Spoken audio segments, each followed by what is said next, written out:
Assalamualaikum warahmatullahi wabarakatuh. Perkenalkan, nama saya Sinta Ramadhani dari Program Studi Teknologi Mekanisasi Pertanian tingkat 2. Yang saya hormati Bapak Dr. Muhar Pija STP MSI selaku dosen pengampu mata kuliah Metode Penulisan dan Penyajian Ilmiah. Di sini saya akan memaparkan hasil proposal yang telah saya buat yang berjudul Rancang Bangun Mesin Penanam Padi Berbasis Internet of Things untuk meningkatkan efisiensi pertanian. Akan membahas daftar isi. Yang pertama itu ada pendahuluan, yang kedua ada tinjauan pustaka, yang ketiga ada metodologi, yang terakhir ada penutup.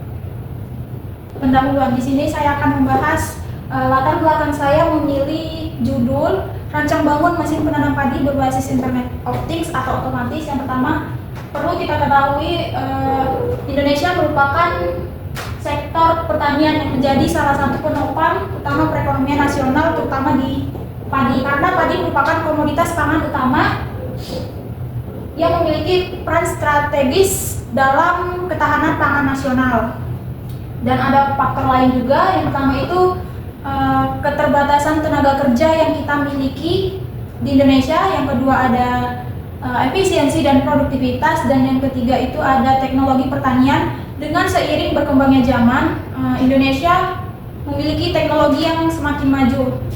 Nah, di sini saya akan membahas tinjauan pustaka. Yang pertama itu ada metode penanaman padi, yang kedua ada inovasi teknologi penanaman padi, yang ketiga ada teknologi Internet of Things dalam penanaman, yang terakhir itu ada dampak dari teknologi penanaman modern. Yang pertama saja kita bahas metode penanaman padi. Nah, pada metode ini kita mengandalkan tenaga manusia secara intensif, di mana petani itu harus membungkuk selama berjam-jam untuk menanam bibit satu persatu dengan tangan mereka. Proses ini dimulai dari penyemaian benih, kemudian setelah jangka waktu 15-21 hari, kemudian bibit dipindahkan ke sawah yang telah disiapkan. Dan yang kedua itu ada inovasi dan teknologi penanaman padi. Nah, inovasi terbaru dalam teknologi penanaman padi menggabungkan berbagai elemen seperti robotika, kecerdasan buatan, dan sistem kontrol otomatis yang bisa dikendalikan dan dipantau dari jarak jauh. Nah, pengembangan robot penanam padi ini memungkinkan operasi penanaman selama 24 jam dengan minimal intervensi manusia. Dan yang ketiga itu ada teknologi Internet of Things dalam penanaman. Integrasi IoT ini membawa revolusi baru dalam pertanian presisi, di mana sensor-sensor yang terhubung ke jaringan Internet of Things bisa mengumpulkan data secara kontinu, secara real time tentang kondisi tanah, cuaca, dan parameter lingkungan yang lainnya. Dari teknologi penanaman padi,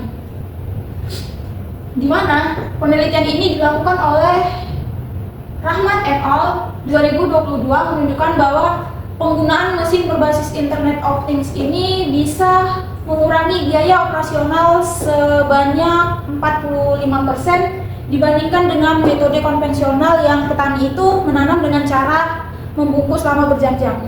Metode penelitian. Di sini ada beberapa metode yang saya gunakan, yaitu ada yang pertama ada tahap perancangan sistem, yang kedua ada tahap perancangan hardware, yang ketiga ada tahap perancangan software.